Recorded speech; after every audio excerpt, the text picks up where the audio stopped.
Ya, Perkenalkan semuanya. Eh, Pada kesempatan kali ini kami akan mempresentasikan em, tugas UTS kami yaitu membuat web virtual lab. Perkenalkan saya Laurentius Dani Nagraha dan saya bersama. Saya Daniel Arigo Manurung. Oke, mari selanjutnya.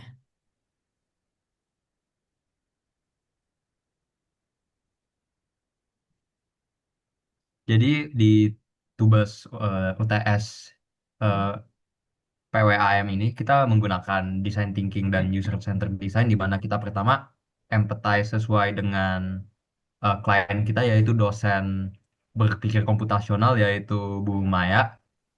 Dengan setelah kita melakukan empathize kita mendefine masalah yang ada, yaitu masalahnya itu tidak ada tempat untuk dapat melihat dosen-dosen setiap kelas dan tidak ada tempat untuk latihan soal untuk mata kuliah berpikir komputasional. Setelah itu di tahap ideate itu adalah tahap di mana itu saya dan Dani melakukan brainstorming pada solusi-solusi. Setelah itu kita membuat prototype dari pengembangan mockup dan juga testing awal. Setelah itu di tahap terakhir yaitu di testing, kita melakukan iterasi berdasarkan feedback pengguna. Di sini juga kita mengambil feedback dari dua orang asisten praktikum berpikir komputasional yaitu Michael James Timan dan Valentino Daniel Kusumo. Next. Setelah itu, setelah kita empathize dan eh, mendefinisikan masalahnya, kita dapat membuat analisis kebutuhan sistem, yaitu di kebutuhan fungsional kita butuh latihannya supaya interaktif, butuh ada umpan balik instan, ada pengelolaan bank soal untuk admin, dan ada autentikasi pengguna. Setelah itu ada juga kebutuhan non-fungsional di mana harus ada keamanan untuk otorisasi peran, dan juga untuk privasi data mahasiswa. Juga yang terakhir kita juga ada non-functional usability di mana antara mukanya harus intuitif. Next.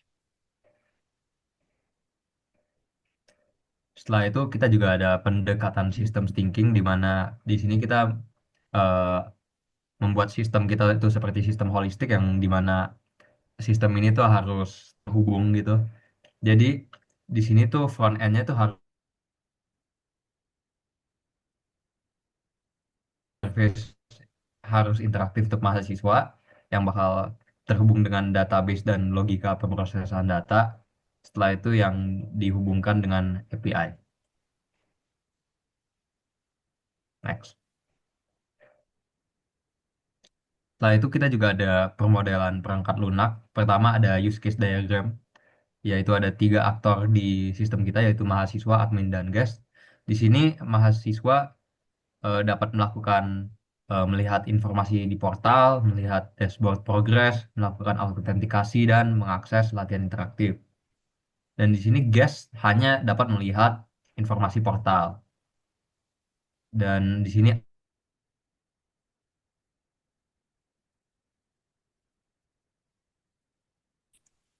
setelah itu ada activity diagram di mana kita menggunakan empat lajur yaitu mahasiswa, front end, back end, dan database. Jadi mulai dari mahasiswa membuka website, mengirim data login, memvalidasi kredensial, mencocokkan data pengguna. Jika validasinya sukses, di mana mahasiswa harus menggunakan akun STDST untuk dapat masuk ke bagian latihan soal, maka akan ditunjukkan tampilan dashboard pengguna. Jika tidak, maka akan berhenti dan bakal seperti guest biasa saja. Setelah di dashboard pengguna, mahasiswa bisa memilih modul latihan, mengerjakan soal, yang dimana akan dicek jawabannya, dan pada akhirnya mahasiswa dapat melihat hasil progresnya dan bakal selesai. Next. Selanjutnya adalah bagian desain UI UX virtual lab-nya. Di bagian ini kami memprioritaskan elemen yang interaktif yang sederhana seperti kayak tombol, kartu, dan animasi itu dibuat eh, sehingga hanya sekedar estetika saja. Fokusnya itu untuk memudahkan menemukan fitur dan menyelesaikan tantangan-tantangannya. Habis itu untuk palet warnanya kami pilih untuk tetap konsisten dan profesional. Lalu untuk responsifnya, kami tata agar letaknya itu tetap adaptif di semua perangkat, baik itu desktop ataupun mobile. Habis itu untuk bagian prinsip user experience-nya, kami em, ada alur navigasi yang logis dan intuitif, ya, seperti menu yang terstruktur, terus ada breadcrumb yang jelas juga. Habis itu ada feedback visual untuk setiap aksi. Ini tuh pada dasarnya itu ada loading state, ada notifikasi toast, terus ada hint error. Terus ada instruksi yang jelas juga dan terstruktur, serta visualisasi yang informatif. Selanjutnya ada implementasi teknologi yang kami gunakan. Itu ada di sisi front end kami pakai React dengan TypeScript untuk type safety-nya. Terus ada Fight untuk bundlernya. Terus ada eh, kami pakai React Router untuk navigasi halamannya. Terus untuk bagian backend ya kami pakai Supabase sebagai BAS ya. Di kami menggunakan PostgreSQL. Ini tuh memberi kami database yang relasional, terus storage dan API REST yang otomatis sama ada row level security-nya untuk proteksi data penggunanya. Terus autentikasinya tuh kami menggunakan Supabase Auth yang menggunakan Google OAuth 2.0. Terus kami juga pakai pembatasan domainnya itu hanya untuk email std.stitb saja yang bisa masuk ke web kami, yang bisa login ke web kami. Lalu untuk hostingnya kami menggunakan Vercel untuk frontend dan Supabase Cloud untuk backendnya. Untuk jadwal dan estimasi biaya untuk proyek ini tuh kami kerjakan dengan timeline yang terstruktur dengan fokus pada kualitas dan efisiensi biayanya, terutama untuk layanan cloud-nya dan waktu pengembangan tim. Selanjutnya ada dokumentasi API endpoint-nya.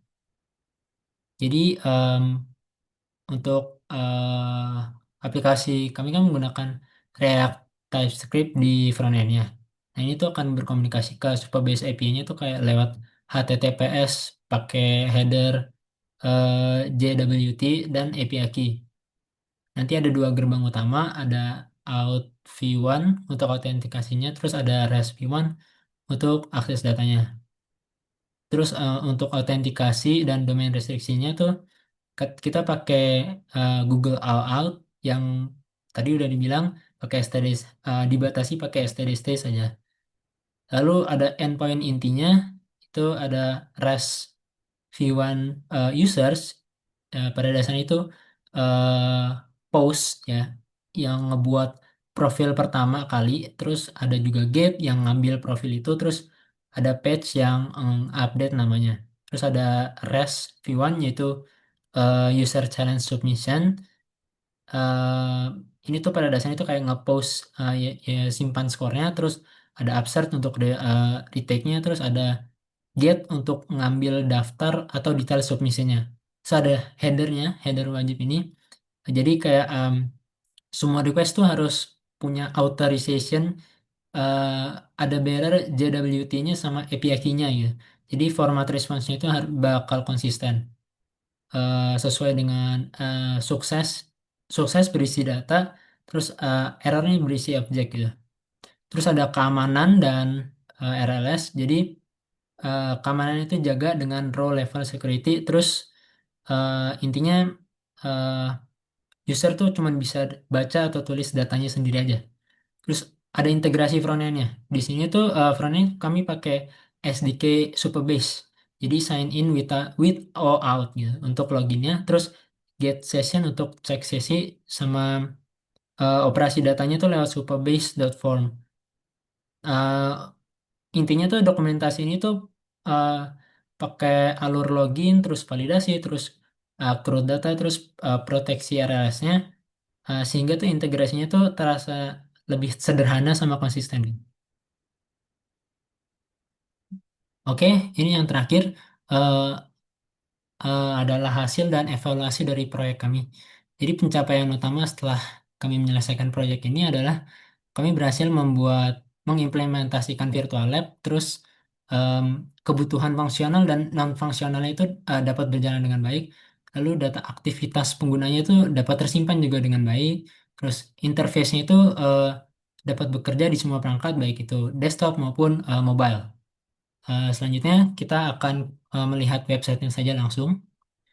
Saya sudah persiapkan di sini. Kita mulai saja. Di sini bisa dilihat ada splash screen-nya ya. Nah, di sini ada di homepage utama kami memiliki hero section di mana ini menunjukkan eh, tampilan yang interaktif.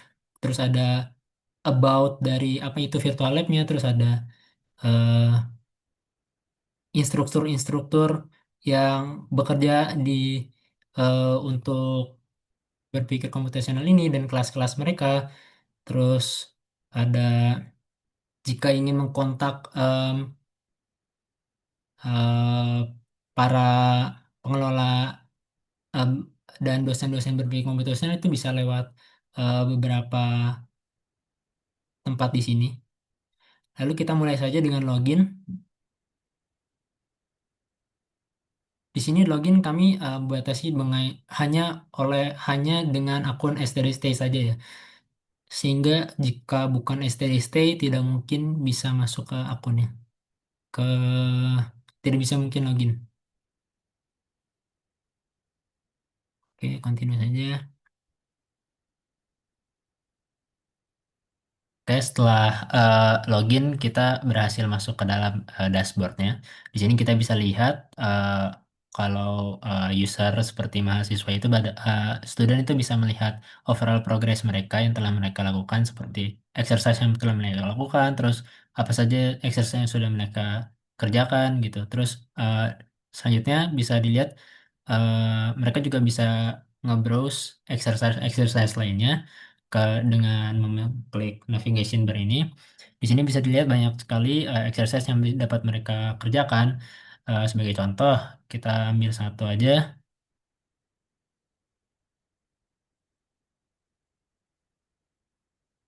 bebas. Nah, di sini mereka bisa kerjakan ini soal-soal ini untuk berlatih untuk mereka agar dapat lebih mapan dalam materi berpikir komputasional. Jika dilihat di sini, kami jika kita mengisi jawaban-jawabannya, terus kami submit, oke, progresnya tuh di save nanti akan di save ke database-nya gitu. Nah, dilihat ini skornya 40 dan jika kita kembali ke dashboardnya, itu akan terupdate dari database-nya. Nah, yang completed-nya menjadi 2 dan telah eh, terupdate gitu. Nah, ini tuh bisa exercise-nya itu bisa diulang terus-menerus hingga 100 gitu dan jika dilihat tadi juga em, tiap exercise-nya setelah submit itu dapat dilihat ada responsnya gitu. Jadi setiap student tuh bisa melihat apa saja mereka salahnya di mana dan mereka juga bisa belajar dari situ. Oke, mungkin dari untuk show dari website kami itu aja. Nah, di sini jika kita logout, kita kembali lagi ke homepage utama melalui splash screen ini. Sekian dari kami, terima kasih.